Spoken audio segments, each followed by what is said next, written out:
우리가 이 새해가 되면은 뭐 행운이 함께하기를 빈다든지 많은 사람들에게 운을 빌어드립니다. 그래 가만히 생각해 보니까 제가 지난달에 그 초한 쟁패를 가지고 한 몇 달 동안 여러분들에게 그 설명을 드리기로 했는데 그거는 조금 제쳐두고 일단 이 행운이 마구 돌아다닐 때 행운이 제철이잖아요. 제철에 여러분들이 행운을 잡을 수 있는 그런 그 기회를 놓치지 말도록 하기 위해서 제가 이 강좌를 준비했습니다. 굿 아이디어는 이게 지금 영국의 한 회사가 만든 변기입니다. 이 변기가 각도가 한 13도 정도 앞으로 기울어져 있습니다. 그래서 일본 기사에서는 악마의 발명인가 회사의 화장실에서 스마트폰 이용하는 시간을 줄이는 그런 변기다, 특허다 이렇게 돼 있는데 13도 정도 경사가 져 있어가지고 여기 앉아서 5분만 지나면은 다리에 쥐가 나기 시작합니다. 그래서 화장실에 앉아서 스마트폰을 가지고 오래 놀고 싶어도 놀 수가 없습니다. 여러분 회사에 도입하시겠습니까? 자, 그 다음 비즈니스 인사이트는 ICBM입니다. ICBM이 뭔지 아시죠? 인터컨티넨탈 밸리스틱 미사일이라 해서 뭡니까? 대륙간 탄도미사일입니다. 그 ICBM의 시대라 지금이 그 대륙간 탄도미사일의 시대이겠습니까? 네, 그건 아니죠. 지금 그 ICBM은 이것은 약자입니다. IoT, 클라우드, 빅데이터, 모바일의 약자입니다. 이 시대에 가장 그 기업 가치가 높은 회사들이 이 ICBM과 관련됩니다. 이 I는 뭡니까? IoT, 그 사물 인터넷이죠. 그러니까 이 데이터를 수집하는 겁니다. 센싱하는 겁니다. 그리고 클라우드는 데이터를 저장하는 데입니다. 그 클라우드 많이 쓰시죠? 네이버 클라우드라든지 구글 클라우드라든지 많이 쓰고 있습니다. 그 대부분의 데이터를 이제 지금은 하드디스크에 옛날에 다 저장해서 하거나 또 USB 메모리 저장해 다녔지만 지금은 클라우드에 올려놓고 필요할 때마다 다운로드 받았습니다. 그리고 빅데이터는 이 데이터들의 속성을 분석해서 질병의 판단이라든지 기상이라든지 우리 모든 교통의 흐름이나 모든 부분에 이 빅데이터가 연결되고 있습니다. 그리고 모바일은 우리가 사람들을 손에 들고 다니면서 활용할 수 있는 액세스할 수 있는 수단입니다. 그래서 이 ICBM이 이 시대의 플랫폼이 되고 있는데 이것들이 갖는 특성은 이겁니다. 형태가 없고 볼 수가 없고 그리고 물질이 없습니다. 그렇기 때문에 지금 현재 이 시대의 패러다임은 보이지 않고 볼 수 없고 그러고 물질이 없는 이것이 이 세상을 지배하고 있습니다. 지금 우리가 기존에 지금 창원이라든지 이런 산업의 기반은 제조업입니다. 조선이라든지 자동차의 배후하기 때문에 그 공장이라는 게 얼마든지 크고 또 그러고 무겁고 장대하고 이렇게 한 것이 기존의 우리 비즈니스의 가장 핵심 요소였다면 이제는 땅도 필요 없고 기계도 필요 없고 이런 회사들이 훨씬 더 크게 성장하고 있습니다. 그걸 한번 보여드릴게요. 제가 그저께 자료를 조사하면서 1월 5일자로 전 세계의 가장 기업 가치가 높은 기업들의 순위를 있는 걸 이렇게 찾아봤습니다. 1위가 애플입니다. 961빌리언입니다. 그러니까 9,610억 불입니다. 그러니까 1000빌리언이면 1테라라고 그래요. 테라 달러라고 그러죠. 그 1테라 달러가 얼마 전에 다 넘었던 기업들이 다시 이렇게 쳐져 있는데요. 우리나라 원화로 환산해 보면 이게 다 1000조가 넘습니다. 이까지가 아마존까지가 다 1000조가 넘습니다. 1000조 원이 넘는다는 이야기입니다. 놀랐지 않습니까? 놀라는 분이 한 분도 안 계시네요. 1000조 원이 너무 크니까 감이 안 잡히십니까? 예, 어마어마한 돈입니다. 우리 1년 예산이 500조가 좀 넘어갑니다. 올해 2020년도 예산이 500조가 좀 넘어갑니다. 우리나라 예산의 2배 정도 되는 한 기업이 그 정도의 기업 가치가 있습니다. 놀랍지 않습니까? 자, 여기 보면은 보십시오. 애플이 가장 높고 그럼 마이크로소프트, 아마존, 알파벳이 어디죠? 구글입니다. 구글이 지주회사. 버크셔 해스웨이가 어디입니까? 예, 워렌 버핏의 투자 회사입니다. 이게 네 번째인데 이 회사들이 한 절반밖에 안 됩니다. 그리고 이제 페이스북이 있죠, 알리바바가 있죠, 텐센트. 알리바바랑 텐센트는 중국 회사죠. 애플, 마이크로소프트, 아마존, 알파벳, 페이스북, 알리바바, K센터 이런 회사들이 가지고 있는 핵심 역량이 뭡니까? 눈에 보이는 겁니까? 안 보이는 겁니까? 예, 존재하지 않는 것들. 없음의 경제입니다. 무의 경제. 이 회사들이 ICBM을 장악하고 있는 겁니다. 자, 그럼 우리가 이거 꼭 생각해봐야 될 건 말이죠. 우리 지역 경제가 어렵다. 이 경제를 살리기 위해서는 어떻게 해야 된다는 이야기를 많이 합니다. 그래서 제조업을 뭐 좀 더 스마트화하고 이렇게 많은 이야기를 하고 있습니다만 궁극적으로는 이 ICBM을 파악하고 있기 때문에 그러니까 디지털화되고 있고 데이터화되고 있고 눈에 보이지 않는 것으로 산업이 옮겨가고 있습니다.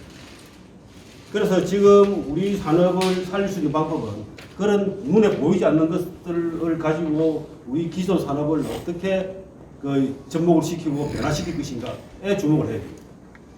이제 한 번 더 좀 더 내려가 보죠. 이 벅스 해수웨이를 제외하고는 이까지가 텐센터까지가 전부 ICBM 회사입니다. 그 다음에 JP모건은 뭐죠? 금융회사입니다. 그 다음에 존슨앤존슨도 드디어 제조업이 처음 나옵니다. 존슨앤존슨이. 그런데 존슨앤존슨도 366빌리언밖에 안 되기 때문에 이 회사들에 비해서 현저히 낮습니다. 그 다음 비자도 그죠. 저 금융회사죠. 그 다음에 엑슨모빌은 지난 수십 년간 수위를 계속 유지해왔던 회사입니다. 이게 그러니까 구글이라든지나 마이크로소프트나 이런 회사가 나오기 전까지 거의 수위를 차지했던 엑슨모빌, 이거 석유 회사입니다. 이 회사가 이만큼 추락해 있습니다.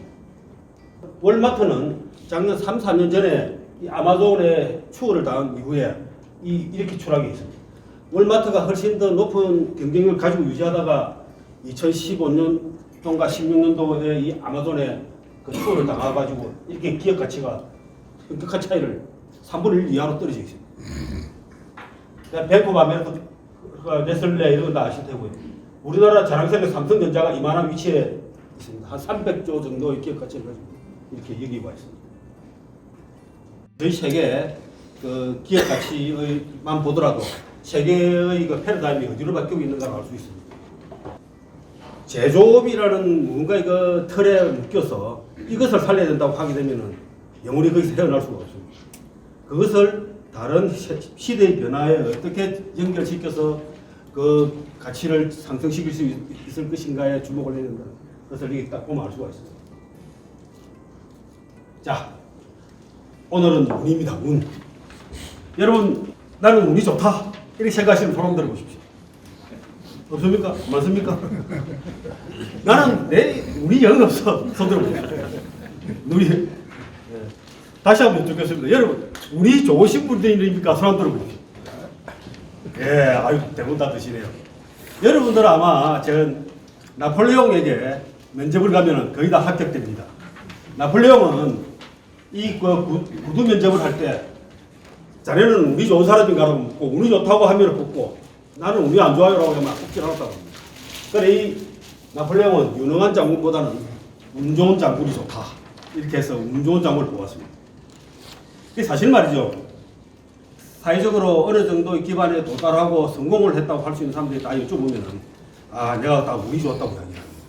내가 여기까지 오게 된 것, 여기까지 살아온 것도 다 운이다. 이렇게 말씀을 많이 하고 있죠.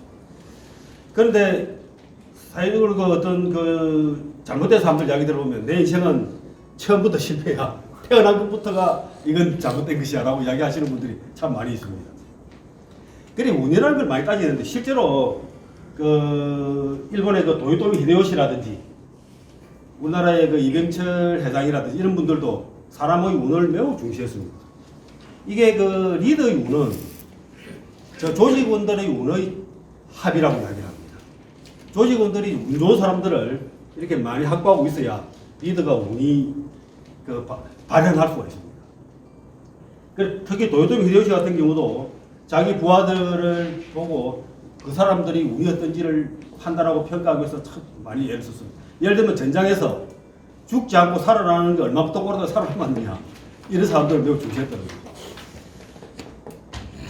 그래 이제 이 요제지라는 호성의 요제지라는 글에 이런 말이 있습니다. 용장부려 지장이요, 지장부려 덕장이요, 덕장부려 운장이요, 운장부려 복장이라는 말이 있습니다. 이게 무슨 말이냐면 용감한 자는 머리 좋은 자를 이기지 못하고 머리 좋은 자는 덕이 좋은 자를 이기지 못한다. 덕이 좋은 자는 운이 좋은 자를 이기지 못하고 운이 좋은 자는 복이 많은 자를 이기지 못한다. 이런 게 아닙니다. 자, 그럼 이게 서열로 매겨보면은 일단 복이 가장 중요한 것 같고요. 복 다음에 운이고, 그 다음에 또 덕이고, 지고, 용이고 이렇습니다. 우리가 엔지니어들 가지고 보면 엔지니어들에게 용기라고 하면 어떤 거겠습니까? 기술이겠죠. 그리고 지라고 한다면은 어떤 머리를 잘 쓰는 현명함을 말할 겁니다.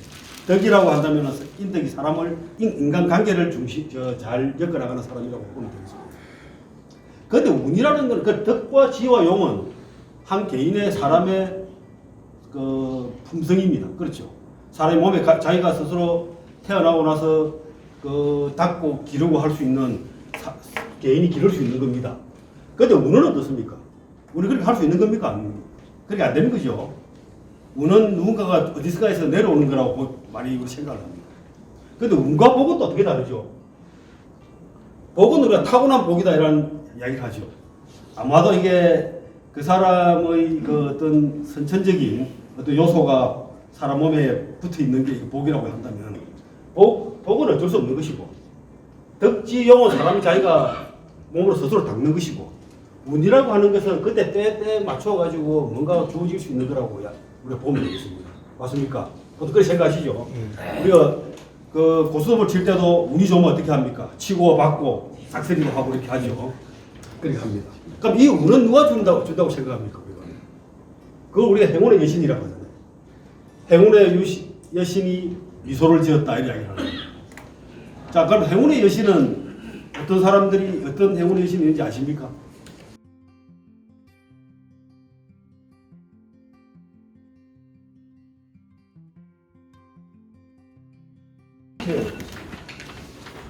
이 티켓는 여기 보시다시피 왕관을 쓰고 있고 눈을 가리고 있습니다. 아니면 눈을 동사입니다.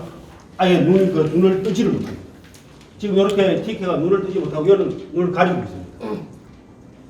그리고 이 티켓는 이렇게 그 블루토스라는 재물의 신의 아기 재물의 신을 안고 있습니다. 그리고 이 뒤에 보면 코르누코피아라는 그 뿔로 되어 있는 이 안에 재물을 가득 담고 있는 이 뿔을 안고 있습니다.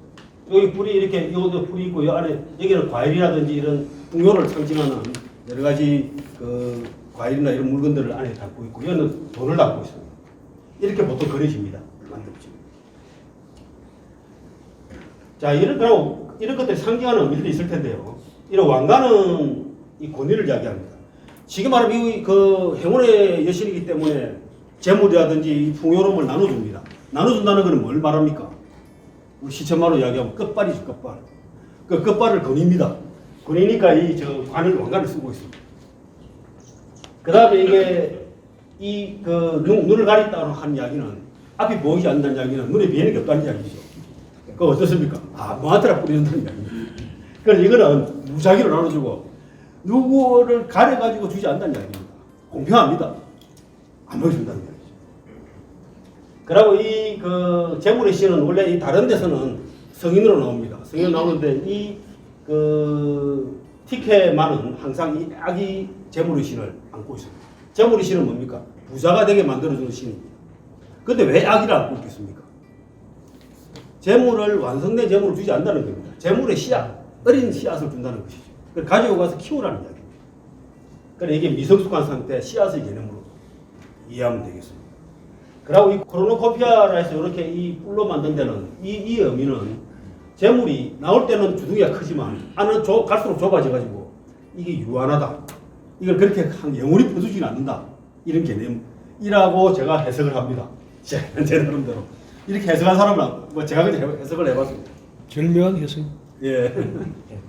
그래 이게 이제 여러분들이 혹시 어디 그리스 로마 신화나 이런 볼 때 보면 이 티케가 나오면 이런 티케가 가지고 있는 이런 상황이나 사물을 보고 이렇게 한번 나름대로 생각을 한번 연상을 해보시면 되겠습니다. 그래 행운의 여신의 이 그리스 신화에서는 티케라고 하는데 로마 신화에서는 이 포르투나라고 합니다. 이 티케와 포르투나를 동일시하는 경우가 많은데요. 또 유사하게 그림도 그렇게 그립니다. 이 포르투나도 보면 이 눈을 가리고 있고요. 여기서 포르투나는 이런 공위에 서가 있습니다. 날개가 달린 공위에 올라서 있습니다. 그리고 또 이 포르투나는 이렇게도 그려지기도 합니다. 이 행운의 수레바퀴를 돌려가지고 사람들에게 운명을 점지해 줍니다. 너는 언제 죽고 언제 돈을 벌고 언제 결혼하고 이런 걸 이 행운의 수레바퀴를 돌려서 그야말로 무작위로 찍어주는. 그 여러분 저 어디 가면 그 뺑뺑이 돌려가지고 이렇게 찍게 해보셨죠? 그거 똑같습니다. 그러니까 이 사람의 행운은 그야말로 이거는 연한 것이고 맹목적이고 눈을 가리고 있을까 보이지도 않고 차별도 없고 예측도 불가하고 이렇다는 것을 이렇게 보여주고 있습니다. 자, 그런데 이게 이 공위에 이렇게 서 있죠. 이 공위에 날개가 달린 공위에 있다는 이야기는 무슨 말이겠습니까? 공위라는 게 어떻습니까? 어디인지 모를 수 있죠. 어디로 굴러갈지 모릅니다. 그래서 이 자체도 이게 그 불확실성, 이을 이야기합니다. 세상에 확실함이 없다는 겁니다. 그리고 운이라는 자체가 확실하지 않다는 것을 알려주는 그런 가르침입니다. 그리고 보면은 이 그림을 가지고 이런 그림이 있습니다. 이게 타데우스 쿤제라는 사람이 18세기에 그린 그림인데요. 이 이제 포르투나입니다. 이 포르투나라 이 단어는 말이죠. 여러분 행운, 운 이렇게 이야기할 때 영어 단어가 포춘입니다. 그 포춘 쿠키 아시죠? 과자 안에 이렇게 그 운세를 넣어놓은 종이가 들어있는 포춘 쿠키 아시죠?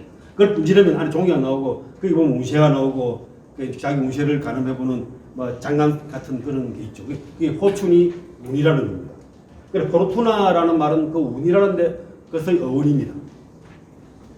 여기 그림 보시면 많은 사람들이 이 포르투나가 여기 보면 그 뿔을 가지고 있죠. 재물이 달려있는.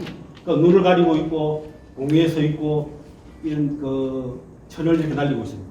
이 천은 말이죠. 왜 날리고 있냐면 저걸 가지고 이렇게 펼치면 돛이 돼서 바람을 타고 날아갑니다. 돛이 돼서. 자, 사람들이 여기 날립니다. 저 보면 막 자살한 사람도 있고 막 갈구하는 사람도 있고 막 달라고 이렇게 애원하는 사람도 있고 이렇습니다. 근데 여기 보면 여기 이게 얼굴도 안 보이는 그 여신이 하나 있죠. 이런 여신은 누굽니까? 아테나입니다. 아테나는 전쟁의 신이죠. 전쟁의 신이 투구를 쓰고 있고 방패를 들고 창을 들고 있습니다. 그래서 이 방패를 들고 있고 창을 들고 있고 투구를 썼으면 아테나 여신입니다. 또 아테나 여신은 지혜의 여신이기도 하고 이 탁월함의 여신, 아랫대 탁월함의 여신입니다. 그래 아테나 여신이 추구하는 것은 자기 스스로 노력을 해서 영웅이 되고 그러니까 자기의 탁월함을 발휘해서 영웅이 되고 영웅이 되어 많은 사람들을 이롭게 하라는 게 이 아테나 여신의 철학입니다. 그런데 사람들이 자기 스스로를 수련하고 단련하지 않고 이렇게 행운만을 노리고 있는 이 모습을 보고 자살을 해가지고 그림 밖으로 얼굴 내밀고 보지 않습니다. 이렇게 자살하고 있습니다. 그래 그 당시 많은 사람들이 포르투나라는 행운의 여신을 너무 신봉해가지고 열심히 노력하지 않고 스스로 자기 자신을 단련시키지 않는 것을 보고 이제 이런 그림을 그린 거죠. 이런 비슷한 그림들이 또 있습니다. 이거는 이제 이 지혜의 언덕의 그 비유 알레고리라는 이런 그림입니다. 이 그림도 이게 르네상스 시대의 예술가 핀투리치오라는 사람의 그림입니다. 이건 아주 아까 앞에 그림보다도 한 200년, 200몇십 년 이상 전에 그린 그림이죠. 여기도 보면 여기 보면 이 언덕을 사람들이 올라가고 있습니다. 가파른 위험한 절벽도 있고 이런 위험한 언덕을 올라가고 있고 이 위에 이 지혜를 가리키는 여신이 있고요. 여기는 소크라테스입니다. 이 사람. 소크라테스가 사람의 인간의 본성을 되찾도록 하면서 너 자신을 알라고 가르치고 있는 모습입니다. 이게 크라테스라는 철학자입니다. 이 크라테스라는 철학자는 옛날 소크라테스가 있던 당시에 있었던 철학자인데 매우 금족적이었습니다. 그래서 재물을 아주 더러운 것으로 보고 재물을 갖다 버립니다. 그래 이런 금욕적인 철학자와 이런 자기 인간의 내면을 되살리고자 하는 철학자가 이 두 사람이 있고 이 시는 이 사람에게는 책을 주고 이 사람에게는 이 씨앗을 이렇게 주고 있습니다. 여기에 올라가면 지혜의 경지에 도달한다는 거예요. 자, 근데 여기 가만히 보시면 여기 보니까 이 누구죠? 포르투나가 있죠. 이 포르투나가 이렇게 보면 한 발은 공위에 얹고 있고 한 발은 배 위에 올려 있습니다. 그 배 위에 이 배가 가만히 보면 돛이 부러져 있습니다. 도시 뿌리진 배는 어떻습니까? 어디 갈지 모르는 거죠. 그러고 이 공과 배 위에 양쪽에 얹어 있으면 이 사람은 이 포르투나는 어디로 갈 것 같습니까? 모르겠죠. 예, 모릅니다. 거기다 이 자기가 가진 철을 가지고 돛을 만들어 가지고 이렇게 어디로 갈지도 모르는 그런 아주 불확실한 상태인 겁니다.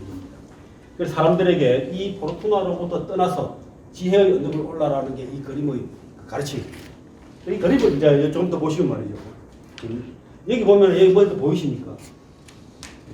거북이가 있고 이건 뱀이고 이건 오소리입니다. 이 그림을 다시 보면은 뱀이 있고 오소리가 있고 거북이가 있습니다. 이 뱀은 그 사람의 욕망을 가르칩니다. 그 뱀이 왜 자기 몸보다 더 큰 것을 삼키지 않습니까? 이 욕망을 가르치고 오소리는 이 사람 그 요령을 부리는 그러니까 자기가 성실하게 노력하지 않고 요령으로 어떻게 살아보겠다는 요령꾼을 가르칩니다. 요령을 가르칩니다. 거북이는 느리게 기어가죠. 뭡니까? 게으름을 가져. 이렇게 해서 뱀은 욕망, 오소리는 요령, 그분 게으름을 가르칩니다. 그래서 이 사람들은 이런 뱀과 뱀의 욕망, 오소리, 요령, 게으름 이런 것들을 다 뿌리치고 언덕을 올라서 지혜를 얻어야 한다 하는 가르침입니다. 여기서 이제 포르투나는 어떤 뭡니까? 인간이 따라서는 안 되는 악의 상징으로 묘사되고 있습니다. 자, 이 또 행운의 여신에는 또 오카시오라는 또 여신이 있습니다. 로마 신화에 나옵니다. 오카시오라는 말은 우리 오케이전이라는 영어의 어원인데 그 뭡니까? 기회라는 거. 이 오카시오는 이렇게 생겼습니다. 앞머리가 있습니다. 뒷머리는 대머리입니다. 머리가 없어요. 앞머리만 뒷머리. 손에는 이래 칼을 들고 있고 발에는 날개가 달려 있습니다. 그래서 여기는 이 오카시오는 이 앞에서 올 때는 머리카락이 앞에 가리고 있어가지고 오카시오인지 아닌지를 구분하기 어렵고 지나가고 나면은 머리카락을 잡아야 되는데 뒤가 대머리라 잡을 수가 없습니다. 그러고 잘못 잡으려고 설치면은 칼로 가지고 잘라버립니다. 그래서 이거 지나가면 잡을 수가 없어요. 그런데 이게 또 날개가 달려가지고 아주 신속하게 날아가 버립니다. 기회가 이것입니다. 그래서 기회의 신이라고 합니다.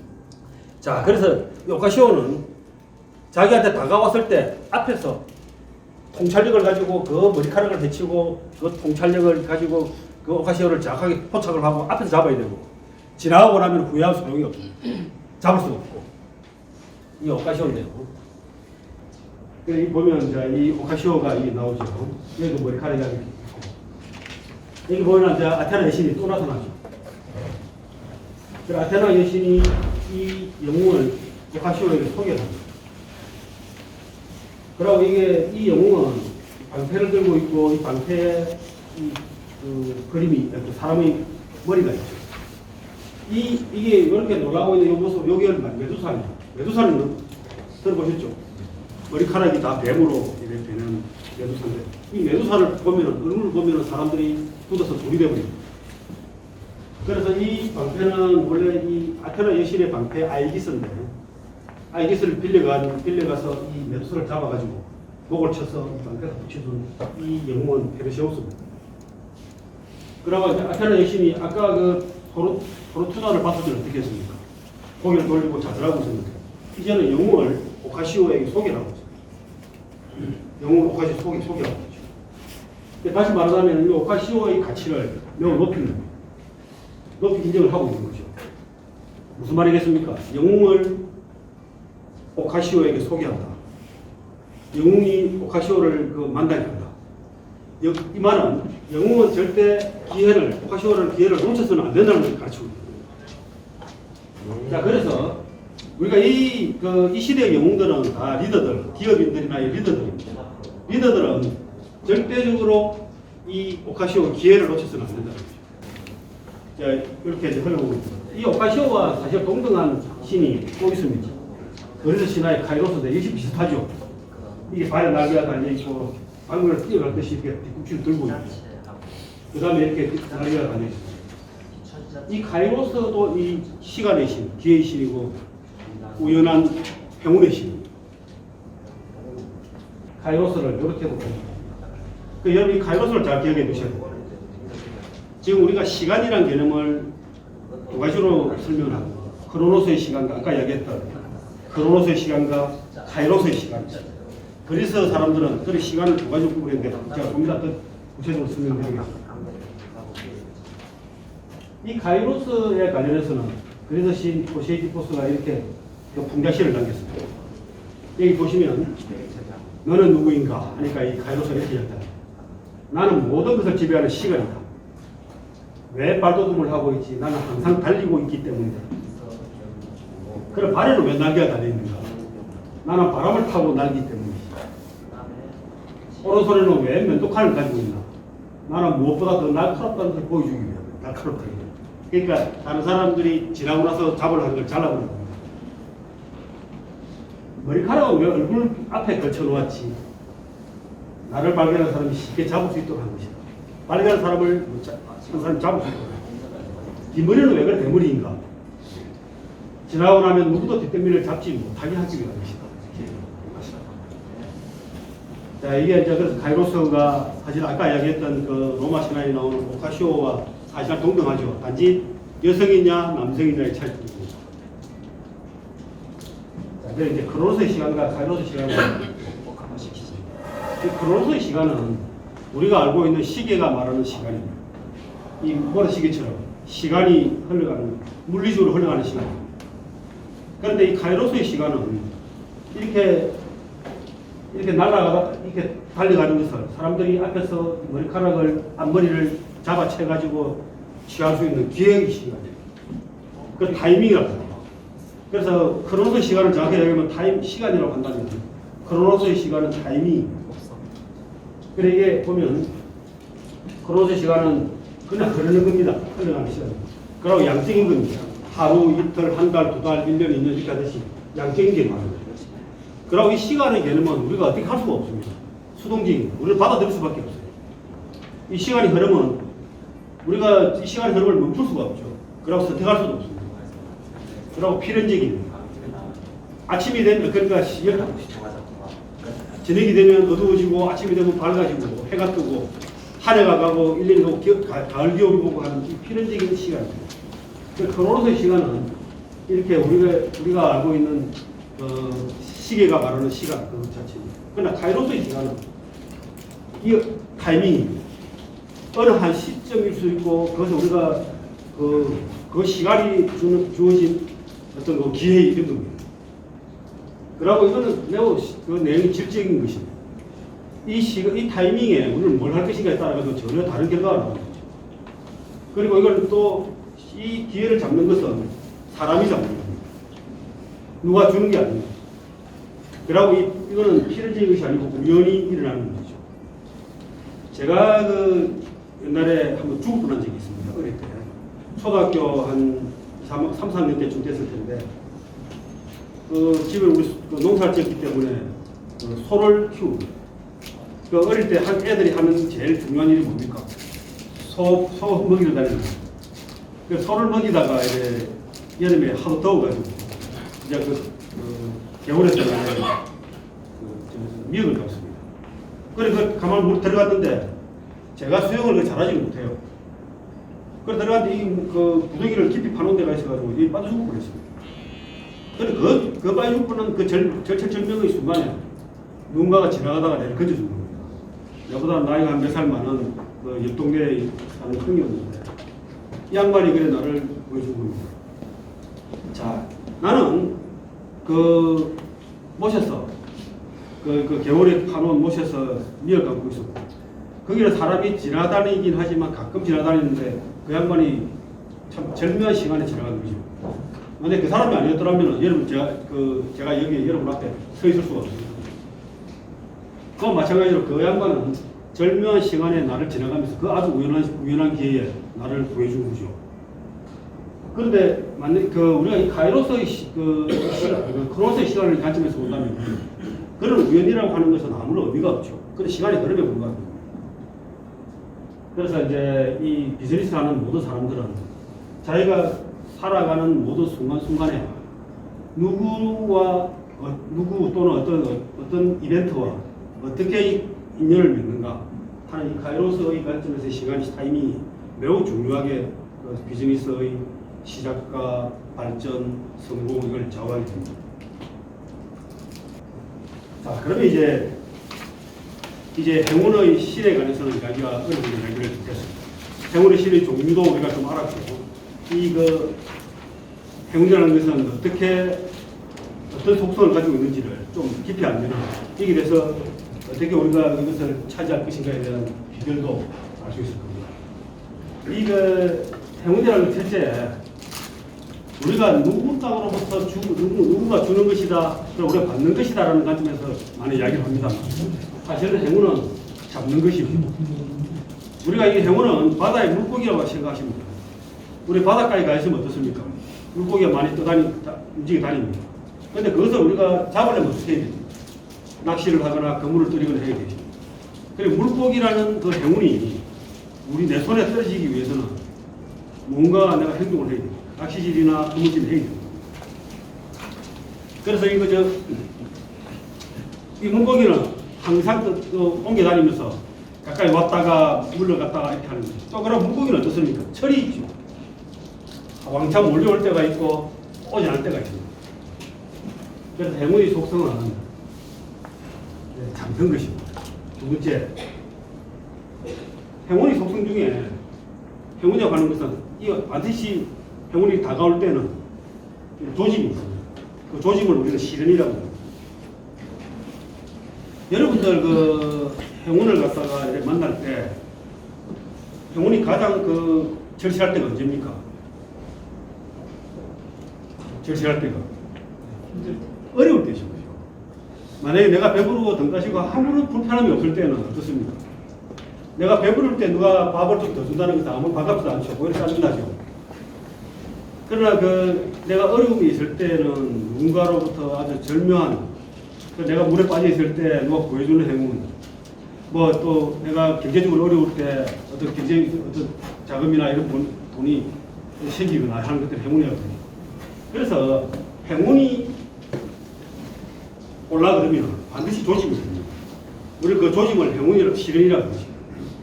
세 번째, 행운은 절대 가만히 있지 않습니다. 아까 여기 보셨지만 카이로스라든지 오카시오라든지 이런 행운의 유신들은 발에 날개가 달려가지고 날아다니고 총알같이 다닙니다. 그런데 이런 동적 특성이 강한 행운이 그냥 이런 정지인 상태로 죽는 게 아니기 때문에 이 동적이 강한 이걸 만나려면 방 안에 들어놓은 것을 만날 수가 없습니다. 열심히 뛰어다녀야 됩니다. 무언가를 열심히 하고 있어야 됩니다.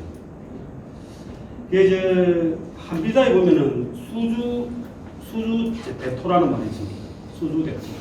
이 무슨 말이냐면 나무 그루터기에 서서 그루터기에서 토끼를 기다리고 있다 이런 뜻입니다. 이게 무슨 말이냐면 한 농부가 밭에서 일을 하고 있다 보니까 토끼 한 마리가 무슨 약간 잘못됐는지 나무 그루터기가 있는 데서 와서 머리를 쳐갖고 죽어버린 겁니다. 졸도에 죽었는지. 그래서 토끼 한 마리를 주웠는데 이걸 가지고 와서 이제 본인 가만히 생각하니까 이 하루에 한 마리씩만 토끼가 이렇게 와서 머리를 들이받아도 이건 내가 농사 지을 필요가 없다. 그래서 그다음부터는 그루터기를 지키고 기다리고 있는 겁니다. 토끼가 다시 와서 들이받아 주기를 기다리고 있는 겁니다. 그래서 그 토끼가 오겠습니까? 안 오겠습니까? 그래서 이제 그런 행운은 그렇게 자기가 기다려서는 올 수가 없다는 거죠. 동적 특성이 강하기 때문에 그 행운을 만날 확률을 굉장히 높여야 됩니다. 자기가 스스로 움직여야 되는 거죠. 네 번째, 활용 역량이 중요합니다.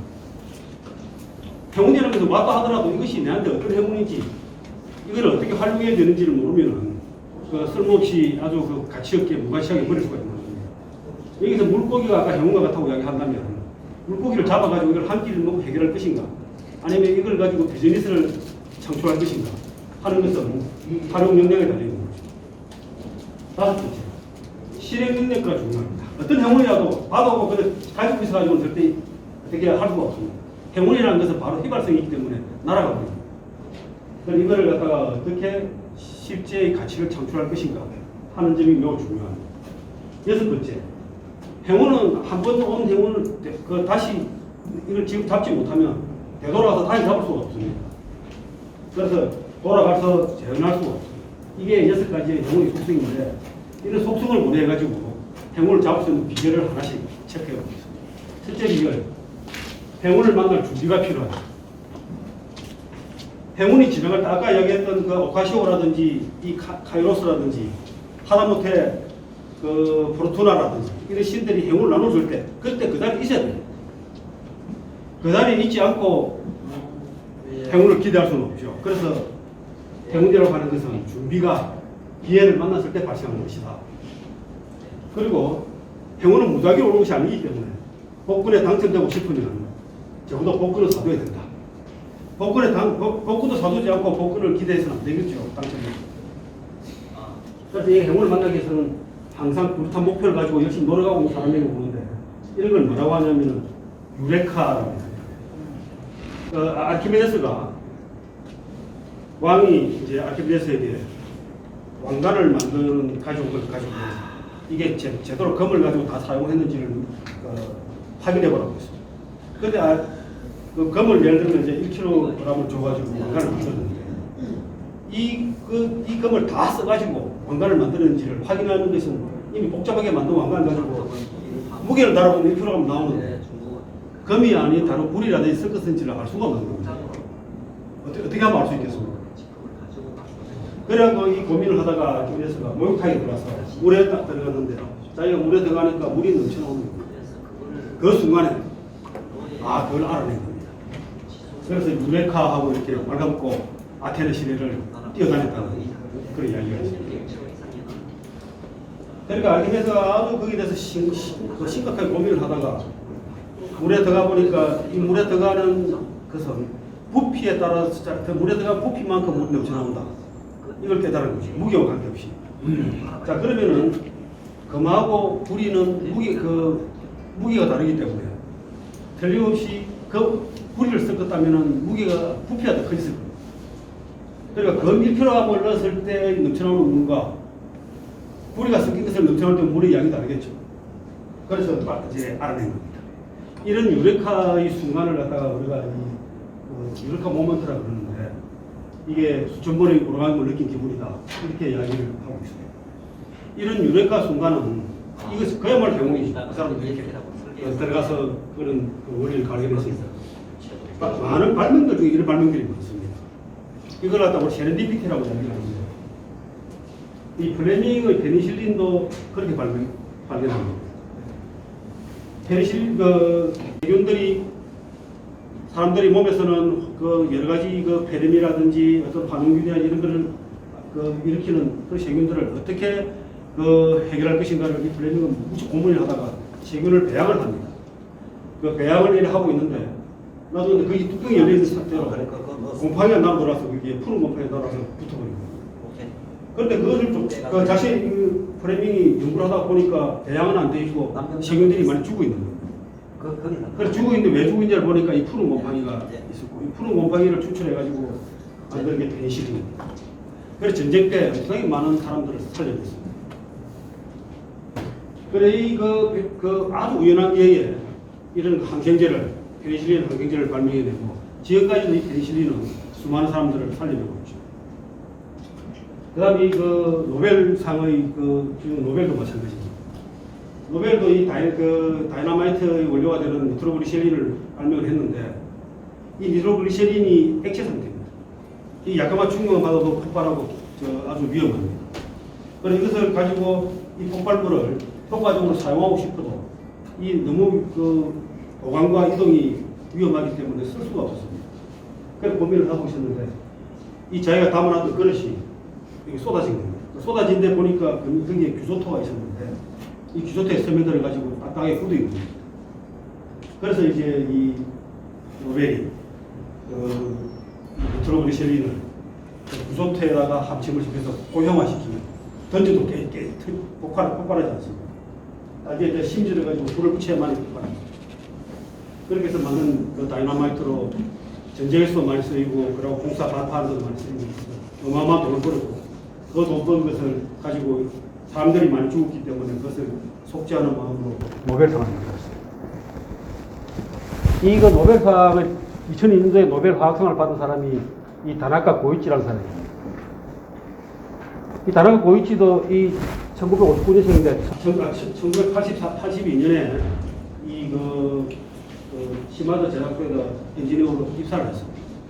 그래서 아주 85년에 희한한 연구 성과를 냈는데 비타민 12를 갖다가 이 분해하기 위해서 이온화시키기 위해서 아세톤을 투여했는데 실수로 글리세린을 투입합니다.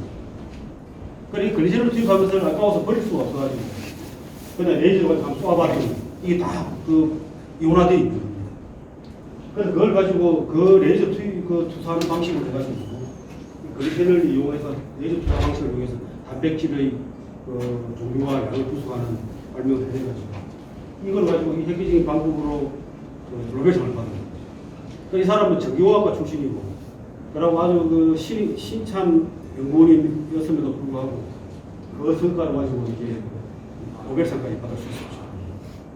자, 여기서 우리가 이제 이야기할 수 있는 노벨상이 아니라 어떤 큰 성과를 이루게 되는 여기서 플레밍이라든지 노벨이라든지 이런 어떤 다나카 고이치라든지 특히 아르키메데스도 마찬가지고 그런 행운이 올 때는 그 행운이 오기 전까지 이 사람은 엄청나게 많은 노력을 했던 거예요. 그리고 그런 노력이 그 모멘트가 돼가지고 새로운 것을 행운을 얻게 되는 기회가 되는 것이죠. 그래 이게 우리가 운칠기삼이라고 그러는데 운칠기삼 이 어떤 분들은 운칠복삼이라고 이야기합니다. 그 성공한 사람들 이야기 들어보면 운칠기삼이라는 말은 자기의 실력은 한 3등급밖에 안 되는데 운이 한 7이 돼가지고 내가 자기가 그 사람이 성공하거나 그것이 오게 된 것이 운의 역할이 매우 컸다 하는 것을 강조하기 위해서 그런 거죠. 그때 우리 한번 가만히 생각해 볼 게 있는데 여기서 운칠기삼이라는 말에서 운과 기가 있을 거 아닙니까? 이 운과 기가 득셈이겠습니까? 곱셈이겠습니까? 네? 곱셈입니다, 지금. 예, 곱셈입니다. 그래, 운이 아무리 크더라도 이 기가 제로가 되면 아무 소용이 없다는 겁니다. 그래서 행운이 오려고 하면 자기가 이미 갖추고 있어야 되는 기가 있어야 되는 거죠. 준비가 되어 있어야 되는 겁니다. 그래서 이 행운이라는 것을 레버리지 지렛대를 이용해서 지렛대로 써서 큰 가치를 창출하려면 그 지렛대가 되는지 기라는 겁니다. 그러니까 적어도 이 자기에게 오는 운을 제대로 활용할 수 있는 기술이 있어야 된다. 역량이 되어야 된다는 겁니다. 그래서 운과 기는 주탁 동기의 관계다. 이 주탁 동기라고 뭡니까? 안에 병아리가 깔을 깨고 나오려면 병아리가 안에서 좁고 어미가 밖에서 깨줘야 됩니다. 그래서 줄탁이라는 것은 어미와 그 병아리가 서로 그 동기가 동시에 이 계란을 껍질을 깨줘야 계란 나올 수가 있죠. 그거 마찬가지로 어떤 운이 오더라도 그 운을 살려내려면 기가 있어야 된다는 거지. 그래 기삽이 없는 운치는 아무런 의미가 없습니다. 그래서 운을 제대로 받아들일 첫 번째 비결은 자기가 실력이 있어야 됩니다. 준비가 되어 있어야 됩니다. 그래서 이제 압둘자바가 이런 말을 했습니다. 내 성공의 요인은 자신의 재능과 혹독한 훈련, 행운의 조합이다. 그러니까 운이라는 건 반드시 있었긴 했지만 이 압둘자바가 선수로서의 인생과 그리고 지도자로서의 인생 두 분을 경험을 했는데 두 분의 성공이 자기의 재능과 그리고 끝없는 훈련 그리고 이제 행운이 조합된 것이다라고 이야기를 했습니다. 그래 많은 CEO들 성공한 사람들 이야기 들어보면 그 사람은 다 그렇게 이야기를 합니다. 내가 운이 좋았다 이야기합니다. 자기가 사업을 할 때마다 그때마다 도와준 사람이 있고 좋은 직원이 들어오고 좋은 사업 아이템이 자기 손에 들어오고 이렇게 해서 사업이 성공했다고 이야기를 합니다. 그렇게 운 좋은 사람들은 자기를 그 운을 그렇게 운이 좋다고 하는 것은 그것을 활용할 수 있는 자기의 역량이 되어 있다는 거죠. 자, 그 다음에 비결 2. 아까 이야기했다시피 시련을 기꺼이 영접하라. 적극게 영접하라는 거죠. 시련은 행운의 전조현상입니다. 아까 이야기했다시피 우리가 내가 돈도 많이 가지고 있고 배도 부르고 전혀 아쉬운 게 없다면 행운이 필요가 없습니다. 행운을 기대할 필요도 없죠. 그러니까 내가 어려운 시기가 돼야만이 분명히 행운을 요구하게 되고 행운을 찾게 되고 그때 누군가를 구제해 주는 것이 행운입니다. 여러분들 아마 내가 운 좋았다고 생각할 때는 아마 그런 아주 어려운 상황이 여러분 앞에 있었을 거예요. 여기 보면 이제 어떠한 불운 속에서도 성공을 씨앗을 존재한다. 아인슈타인도 이런 말을 했습니다.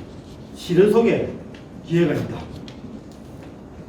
그러니까 행운이 있기 위해서는 뭔가 잘못된 상황이 있어야 된다는 거예요. 자, 이 보면은 여러분 이거 잘 아시죠? 3M의 그 포스트잇.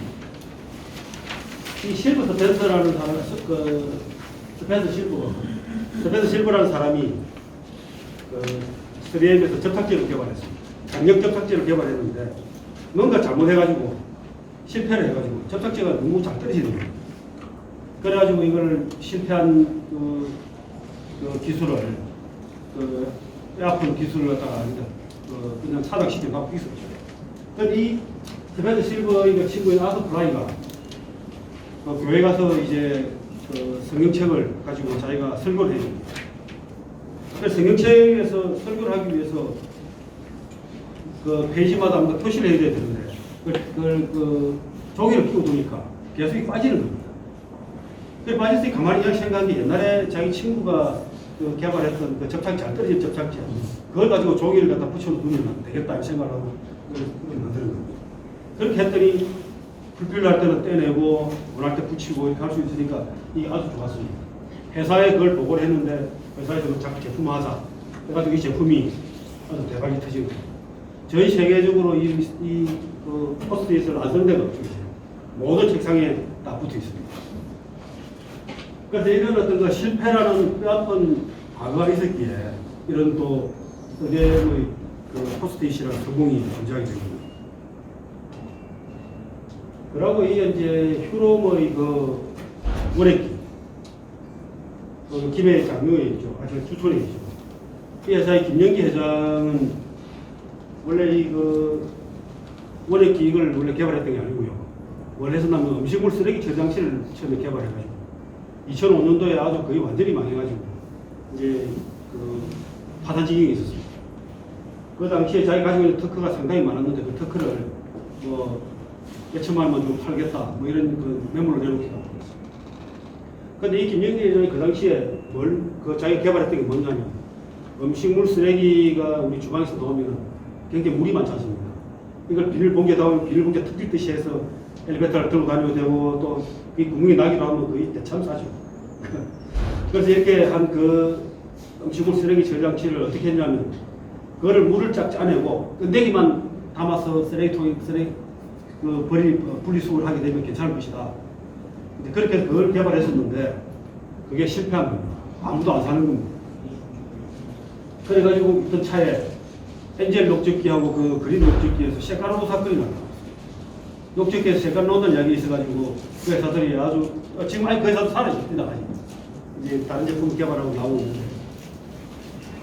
그걸 보고 이제 무릎을 친 겁니다. 자기는 음식물 쓰레기를 국물을 자기가 버리고 끈데기를 어떻게 해소해가지고 하겠다 이런 발명을 했었는데 이걸 이제 저 녹즙기처럼 과일이나 야채를 음식물 쓰레기 짜듯이 짜가지고 국물을 사람들이 먹게 하고 이 끈데기를 이제 버리는 그 방식으로 하면 되겠다. 그러니까 음식물 쓰레기를 할 때 갈아버릴 수가 없잖아요. 그래 그걸 꾹 짜야 되니까. 그래서 그걸 가지고 이 원액기를 만들어낸 겁니다. 그러니까 원래 그 믹서기가 음식물을 심하게 갈아가지고 그걸 쥐어 짰었는데 갈지 않고 그냥 지그시 이게 분당 RPM 한 80 RPM 정도 됩니다. 그렇게 지그시 눌러가지고 이 국물을 짜내는 그런 방식이 원액기입니다. 그 회사가 아주 크게 성공을 했죠. 매출이 3천억까지 이상 올라가고 지금은 좀 맞지는 매출이 좀 떨어졌다고 합니다. 상당히 그 성공한 케이스죠. 그래서 그 앞에 실패가 있었기에 성공이 가능하죠. 그러면 비결 3, 세 번째입니다. 불확실성을 즐겨라. 리차드 와이즈만이라는 그 영국의 심리학자가 연구를 해보니까 운 좋다고 하는 사람들의 공통점이 이 불확실성을 즐긴다는 거예요. 우리가 가장 불확실한 게 뭡니까? 네? 그렇죠. 미래도 그렇고. 그래서 미래를 잘 준비한 사람들이 이제 불확실에 도전한 사람들인데, 우리가 이제 살면서 가장 불확실한 건 도박이잖아요. 그래서 도박이라는 것을 즐기는 사람들이 보면은 뛰어난 경영자들이 많습니다. 거기 보면은 이제 CEO들하고 같이 가서 놀러 가보면은 고섭치 좋아하고, 근데 이제 외국에 가면은 마침고 이런 데 가서 잘 갑니다. 그래서 운이 나쁘다고 하는 사람들을 가만히 보면 이 불확실한 걸 아주 싫어합니다. 그래서 항상 확실함과 안정을 추구하죠. 운이 나쁜 사람들. 그래서 보면 이제 왠지 메일이라서 회의라서 이렇게 하고 있습니다. 기다림을 믿어라. 기다릴 줄 알아야 돼. 불확실함을 받아들여라. 이루어져가는 아름다움을 즐겨라. 아무것도 확실하지 않을 때 그때 무엇이든 이룰 수 있다. 우리가 확실하다는 것은 자기가 기대했던 그것밖에는 더 이상 할 수 없는 거죠. 불확실한 상황을 즐기고 좋아할 때 할 수 있는 가능성은 매우 넓어지는 겁니다. 이게 이제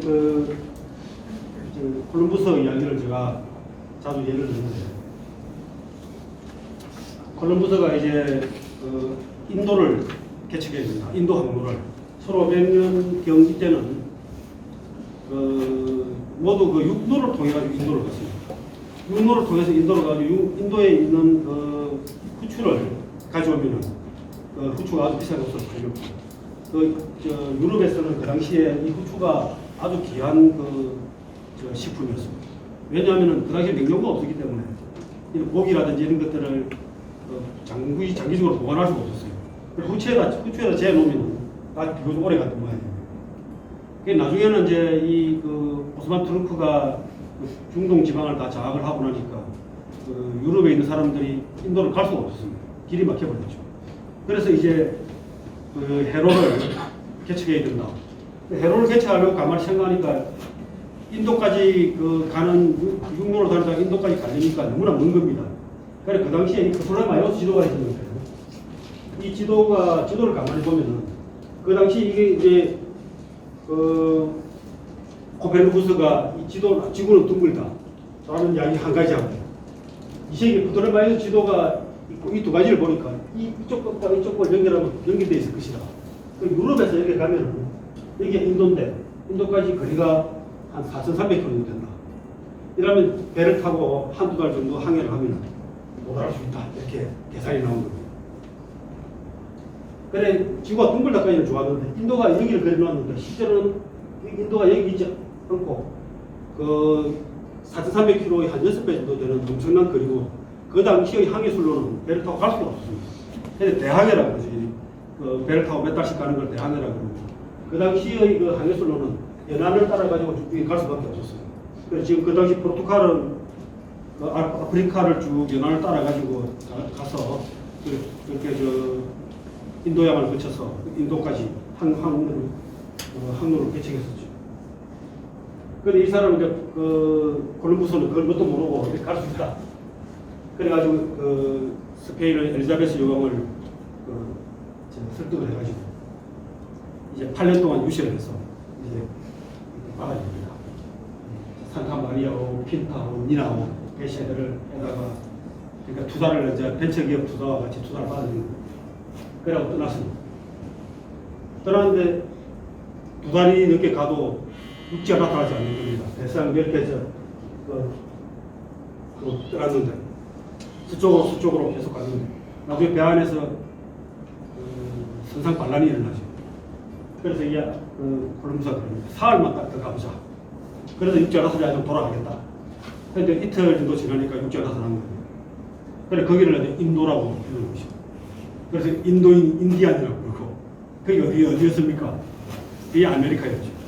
그러니까 지금 전 세계를 거의 이번에 이란의 부사령관을 처형하고 했던 어마어마한 제국주의적인 나라, 큰 나라가 그때 이 콜럼버스에 의해서 발견돼가지고 지금 그렇게 성장해 온 겁니다.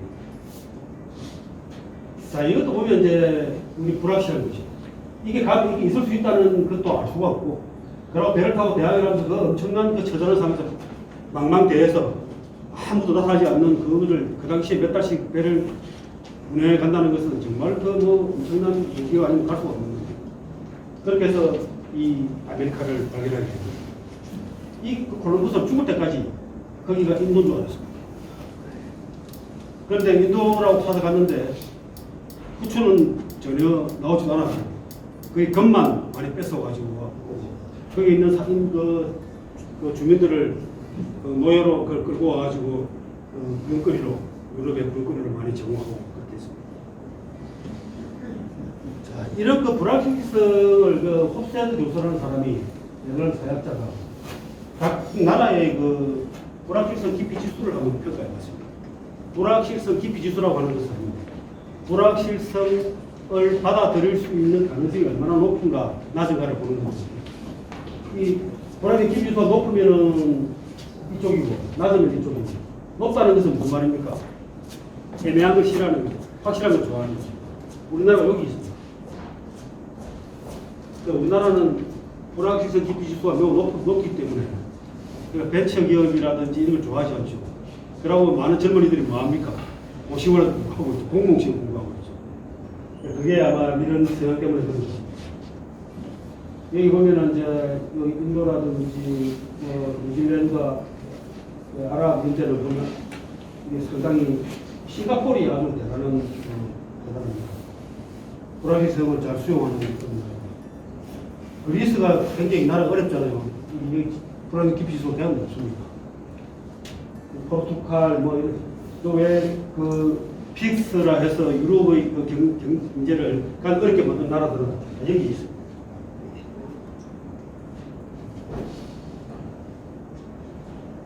그래서 성공률을 높이고 싶으면 실패율을 두 배로 높이면 된다. 많이 시도하라는 겁니다. 자, 그 다음에 비결 4번 통찰하라. 앞머리가 길다고 해서 모두 가시오가 아니라 우리가 그 보면 그 앞에 기회를 잡을 때 아무거나 가지고 잡아가지고 고생하는 사람들이 있죠. 그 덕분에 되겠다고 하면 아무거나 잡아가지고 하는 것도 똑같습니다. 그 주식 투자할 때도 보면은 기가 얕아가지고 무슨 말만 들으면 대번에 그 자기가 돈을 투자라고 그런 사람들이 있었죠. 그래서 기회라고 하는 것을 이게 그 제대로 구분해낼 수 있는 감별해낼 수 있는 역량이 있습니다. 그게 통찰력입니다. 이 통찰력이라고 하는 것은 그러면 이게 기회냐 아니냐를 보는 역량이 중요한 게 아니라 자기가 발견한 기회를 어디다 연결할 것인가 하는 연결 능력입니다. 그러니까 통찰력이라고 하는 것은 이해 능력이나 지식을 기대하는 것이 아니라 서로 달라 보이는 것 사이에서 새로운 맥락을 찾아내는 능력입니다. 그래서 이게 스피드 앞서 이야기를 했죠. 창의력은 그저 사물들을 연결하는 능력이 불과하다. 창의력이 사람들에게 그 요령을 부리면 난감해한다. 그들은 그저 뭔가 다른 것을 보았을 뿐이다. 다른 것을 볼 수 있는 능력입니다. 똑같은 사물을 보더라도 어떻게 그것을 활용할 것인가 하는 통찰적인 능력이 필요하다. 이 보면 이제 우리가 단편적인 지식들은 이렇게 표현할 수 있겠구나. 경험을 가진 사람들은 이 지식을 어떻게 연결할 것인가 하는 이런 능력이 가능합니다. 그런데 이것을 창의적으로 새로운 가치를 창출하는 데는 진정한 창의력은 연결하는 방식에 다릅니다. 사람마다 다 다르게 연결할 수 있죠. 어떤 사람은 고양이, 어떤 사람은 개, 어떤 사람은 자동차 이런 식으로 다 스스로 각자가 자기가 나름대로의 그 창의력으로 새로운 것을 만들어내는 겁니다. 그래서 지식만 많이 모았다고 해서 그 사람이 일을 잘할 수 있는 것도 아니고 경험이 좋다 그래서 뭔가를 특별한 가치를 창출하는 게 아닙니다. 가치의 창출은 이런 서로 연결이 있습니다. 자, 그걸 이제 대표적인 예가 스티브 잡스의 사례입니다. 여기 보면 이제 이 팔로알토 연구소는 제록스가 아주 그 1970년대부터 만들어낸 연구소입니다. 그 제록스의 미래 기술을 개발하기 위해서 팔로알토 연구소가 이렇게 설립돼 가지고 많은 연구를 해냈습니다. 여기서 해낸 연구들은 어마어마하게 많습니다. 뭐 여러 가지 그 통신 기술이라든지 그리고 레이저 프린터 인터넷 이런 수없이 많은 엄청난 미래 기술 개발했는데 근데 이제 사실은 제록스에서 그게 다 쓰이지는 못하고 오히려 다른 기업들의 성공하는 데 많이 도움을 줬어요. 이 회사를 그러니까 스티브 잡스가 1976년인가에 작업을 했었는데 1980년대 초에 이 팔로알토 연구소를 개방을 합니다. 이 개방을 가서 보니까 거기 연구원들이 그 화면에다가 그림을 띄워놓고 마우스라는 걸 가지고 이렇게 다니면서 그림을 찍어가지고 이렇게 움직이고 하는 걸 본 겁니다.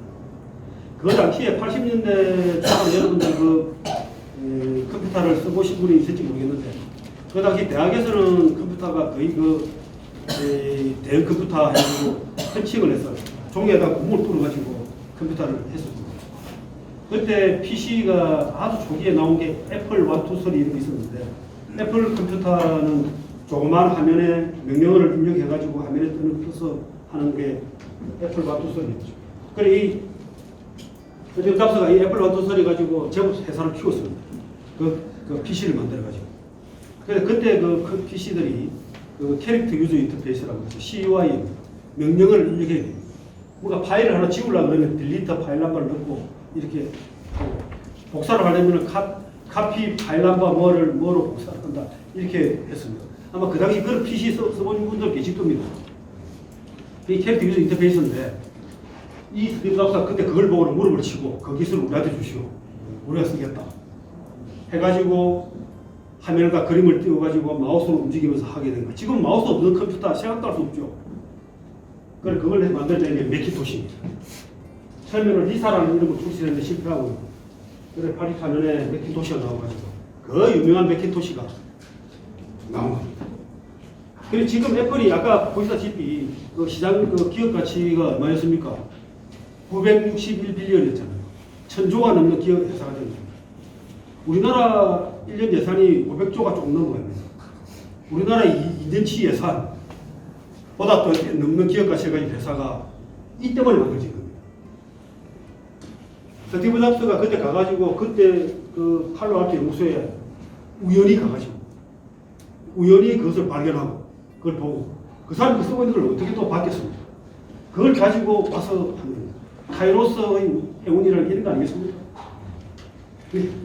오카시오 행운이 이런 거죠. 그렇죠.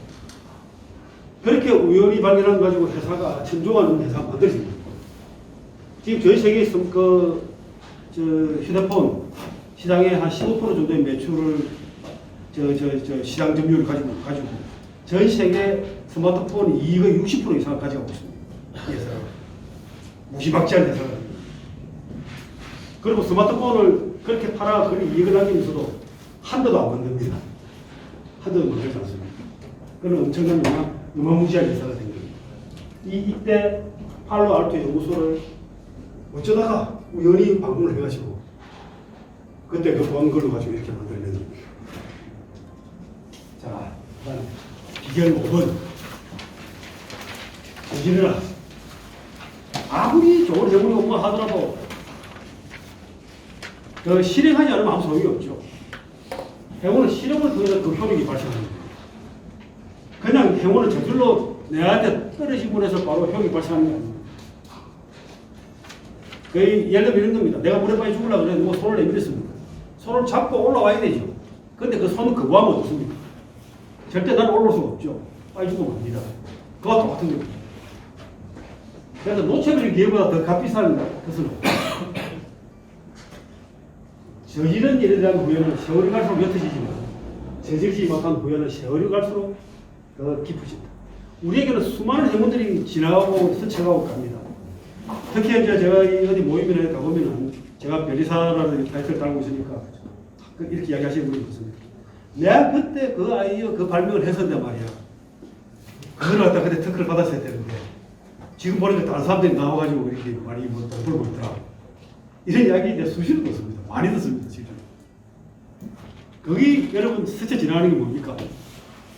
오카시오 아닙니까? 앞에 머리카락이 길고 뒤로 이미 지나고 나서 어떻습니까? 뒤를 잡으려니까 뒤에 대면한테 잡을 수 없습니다. 그런데 그거는 지나갈수록 세월이 갈수록 그 후회는 커지겠습니까? 작아지겠습니까? 더 커지는 겁니다. 만약에 그때 그 사람이 특허주를 했거나 해가지고 뭐 별 재미를 못 봤다면 어떻습니까? 했다면 그 후회는 갈수록 작아지겠지만 사라지겠지만 그렇습니다. 그때 그 사람을 만났을 때 그때 내가 사랑한다고 이야기했어야 되는데 안 했으면 그러면 세월이 갈수록 후회는 커집니다. 근데 사랑한다 했다 뼈만 대 맞았으면 어떻습니까? 좀 지나가다가 잊어버리고 맙니다. 그래서 여러분들이 때가 올 때 기회가 왔을 때 저질러야 됩니다. 사랑한다고 하실 겁니까?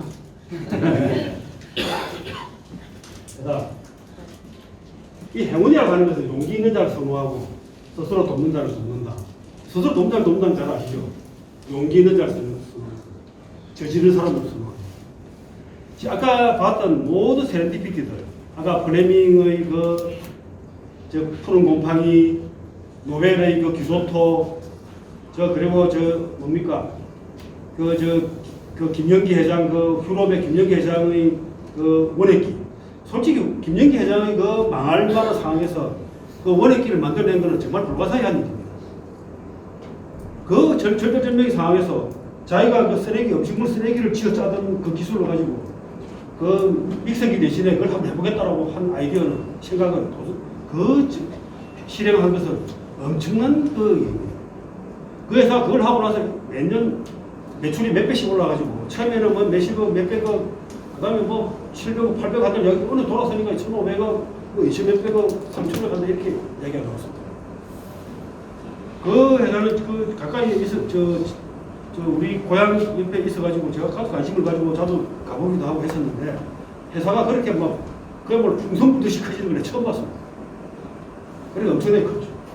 그래, 실행을 하는 행운이 찾아왔다 해서 여러분 하겠습니까? 그렇게 참 어려운 일이죠. 정말 어려운 일. 그래서 모든 세렌디피티는 용감한 실행의 결과. 이 말이 나왔으니까 제가 얼마 전에 여러분 제 밴드에 대부분 들어오시죠.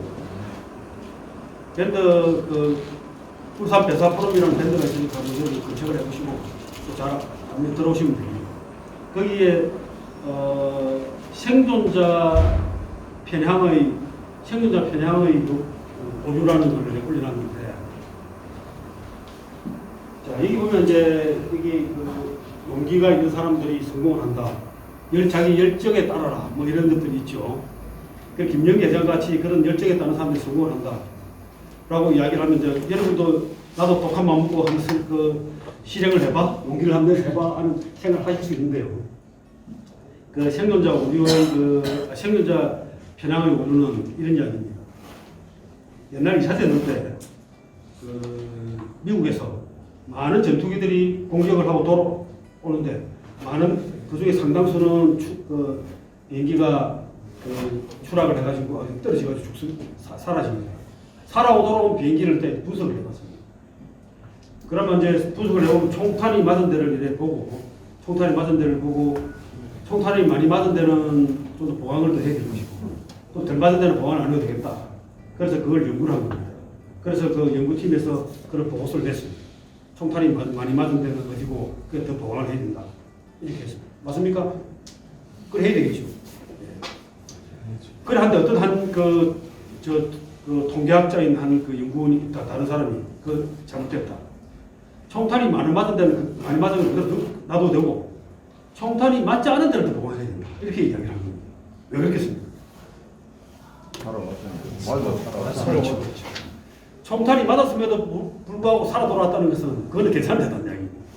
그런데 총탄이 맞지 않은데도 불구하고 맞지 않은 것은 어떤 겁니까? 거기 맞은 비행기는 못 돌아왔다는 이야기입니다. 엔진이라든지 뭐 여러 탱크라든지 이런 쪽은 총탄이 맞으면 치명적이죠. 그래서 그 사람이 한 이야기는 살아 돌아오지 못한 전투기는 통계에 포함되지 않았기 때문에 그게 이제 어떤 실수는 살아 돌아온 것만 가지고 그것만 보고 리포트를 낸 것은 잘못된 거라는 거죠. 그게 이제 생존자 편향의 오류라는 건데, 예를 들면 이런 겁니다. 스티브 잡스, 빌 게이츠, 마크 주커버가 공통점이 뭡니까? 네? 대학 중퇴입니다. 대학 때 친구입니다. 아까 애플 제외하고 두 번째 마이크로소프트 빌 게이츠 중퇴했고, 그리고 마크 주커버가 페이스북 그것도 중퇴했고, 이런 중퇴 사람들은 그러면 대학을 중퇴하면 성공합니까? 그러니까 성공한 사람들만 보니까 대학을 중퇴한 사람들이 성공 확률이 높다 이렇게 얘기할 수 있는 건 아니라는 거죠. 왜 축구 선수들을 메시라든지 호나우드라든지 손흥민이라든지 이런 사람들은 돈을 어마어마하게 번다. 축구 선수라면 돈을 많이 번다고 할 수 없잖아요. 그 중에 99%의 축구 선수들은 어떻습니까? 국제 경기 한번 뛰보지도 못하고 인생 마감합니다. 그래서 우리가 열정에 따라서 실행하고 도전해라 하는 것도 어떻습니까? 실에 도전해가지고 실패한 사람이 훨씬 더 많죠. 엄청나게 더 많습니다. 열정이 없어서 실패한 건 아닙니다. 그 이야기는 참고로 하고 넘어. 여하튼 간에 이런 그 행운이 왔을 때 행운을 잡아가지고 그 용감하게 도전할 수 있는 그런 그 실행력이 없으면 행운도 아무런 의미가 없는 겁니다. 그래서 우리는 우리의 무지와 망설임, 게으름, 어리석음은 오늘도 수많은 행운을 교수들을 보내고 있습니다. 여러분들이 받은 수많은 행운들을 이 교수대에서 다 막아주시죠. 여섯 번째, 돌아보지 마라, 후회하지 마라, 바보 같은 눈물을 흘리지 마라. 많이 들어봤습니까? 제가 그 쓴다고 써보니까 이렇게 쑥 써졌습니다. 그 보니까 노래가 나왔더라고요. 가게는 가게에 남겨둬야 됩니다. 후회하는 것만큼 참 바보 같은 짓은 없죠. 지나간 것에 발목이 잡혀서 하는 사람들이 참 많습니다. 과거를 후회하면서 소주 잔을 마시면서 징징대는 것만큼 바보 같은 짓이 없습니다. 어차피 과거로 돌아갈 수 없는 것이고. 그래 이 행운이라는 것은 우리가 그걸 가서 어떻게 사용을 하느냐도 중요하지만 지나고 나서 후회하는 것만큼 불운한 것도 없습니다. 이 이제 어떤 뛰어난 스승님이 있었습니다. 제자 두 명이 와가지고 스승님 인생이란 무엇입니까? 하고 이렇게 물어봤습니다. 그래서 이제 스승이 그 제자들에게 이렇게 이야기를 합니다. 너희들이 따라와봐라. 사과밭을 때려요. 사과밭이 이렇게 있습니다. 여기 세워놓고 이 사과밭을 지나가면서 저쪽에 출구가 있는데 자네들은 사과를 하나를 따가지고 나온다. 지나갈 때 딱 한 개만. 근데 한 가지 중요한 조건이 있는데 절대 갔다가 돌아오지 앞으로만 갈 수 있다. 이렇게 해서 이제 스승님은 저 가서 기다리고 있습니다. 그 제자가 한 명이 사과를 하나 따가지고 나왔습니다. 그럼 제자가 이야기를 합니다. 스승님, 한 번만 다시 돌아가면 안 되겠습니까? 왜 그러느냐? 제가 들어가자마자 정말 괜찮은 사과가 있어가지고 탁 땄는데 따가지고 지나가는데 보니까 너무나 더 괜찮은 것이 계속 나오는 겁니다. 그래서 너무나 후회됐는데 다시 한번 돌아가면 안 되겠습니까? 안 된다. 인생은 그게 인생이다. 또 한 제자가 그 다음에 와가지고 스승님 그것도 하나 들고 오는 거예요. 저 다시 한번 돌아가면 안 되겠습니까? 왜 그러느냐? 더 괜찮은 사과가 나올 거라 생각하고 괜찮은 사과가 보였지만 계속 갔는데 나중에 보니까 출구가 다 와버렸습니다. 그래서 어쩔 수 급하게 하나 따가지고 나왔습니다. 마음에 안 드는 걸 따가지고 안 된다. 그것도 인생이다. 이렇게 이야기합니다. 우리 인생이 그런 거 아니겠습니까? 여러분 다 그랬습니다. 지난 인생 중에 그렇게 후회되는 거 많으시죠? 정말 많죠? 그때 그 선봤던 그 사람 어떻게 잡았어야 되는데 네, 맞습니까? 네. 선생님도 그런 분 계시죠? 저는 한 번도 안 보시구나. 네. 딱 사과 한 개만 있는 사과밭을 지나가시는 거예요. 사과 하나만 달려있는 사과밭. 그게 제일 편합니다. 선택할 필요가 없는데.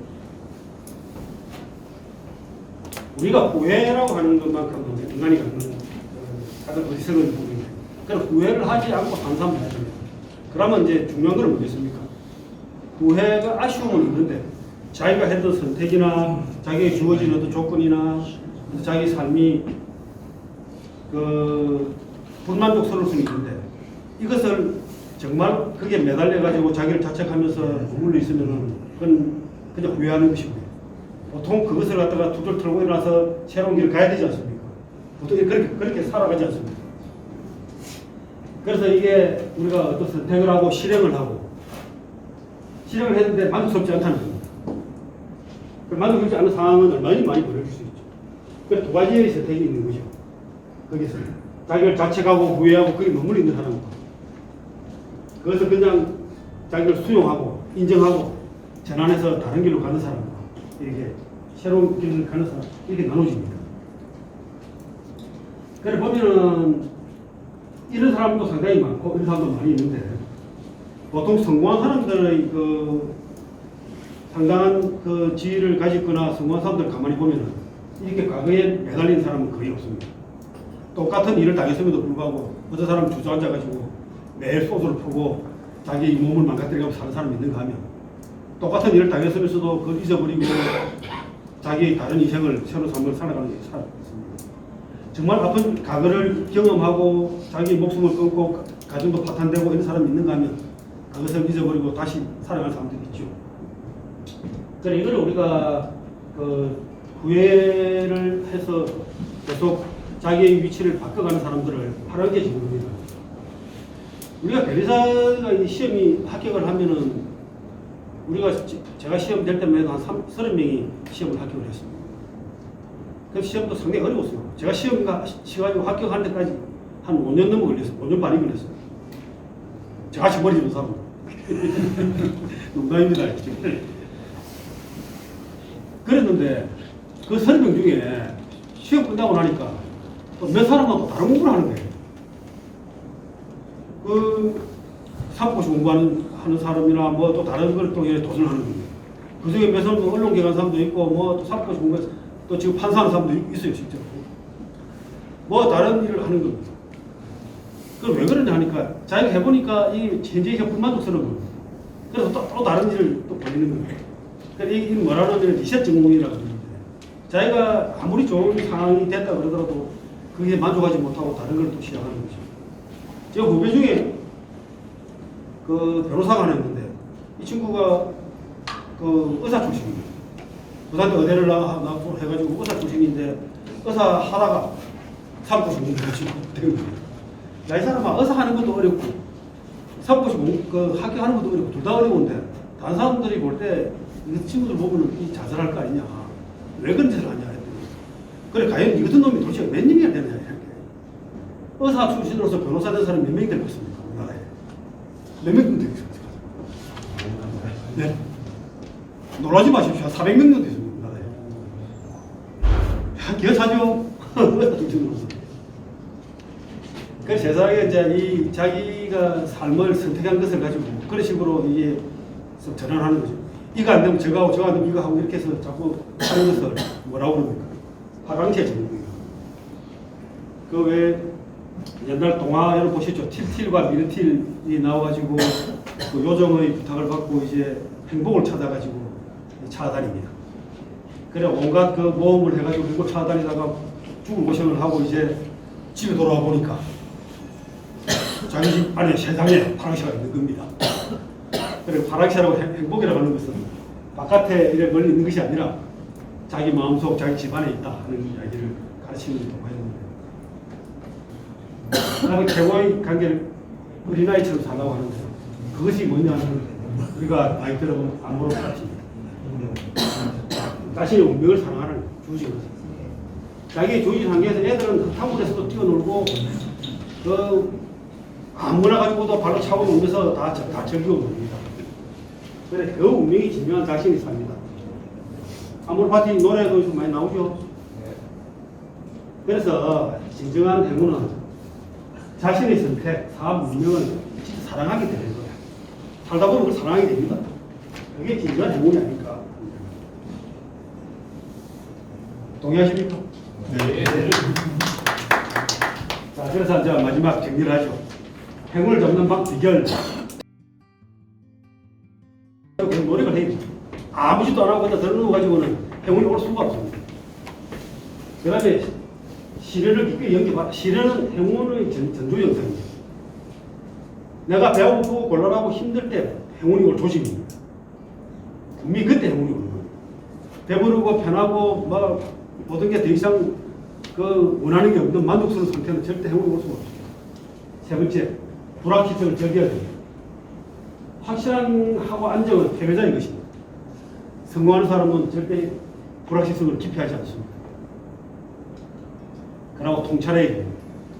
무언가에 자기가 주어진 것을 어떻게 연결할 것인가는 창의적인 연결 능력이 있어야 행운을 쓸 수가 있습니다. 그 다음에 저질에 실행을 해야 됩니다. 행운은 그러니까 저장해 둘 수가 없습니다. 휘발성이 있기 때문에 써야 됩니다. 여섯 번째 뭡니까? 돌아보지 마라. 후회하지 마라. 자신의 선택 운명을 사랑하라. 아모르파티. 자, 여러분. 그럴 것 같죠? 그럴듯하죠? 맞습니까? 네. 그러면 제가 아모르 하면 여러분 파티. 이 아모르가 사랑하다는 뜻이고요. 파티가 우리 영어로 페이트, 운명의 이 라틴어입니다.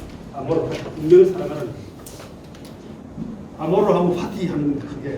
네. 아모르! 파티! 네, 감사합니다.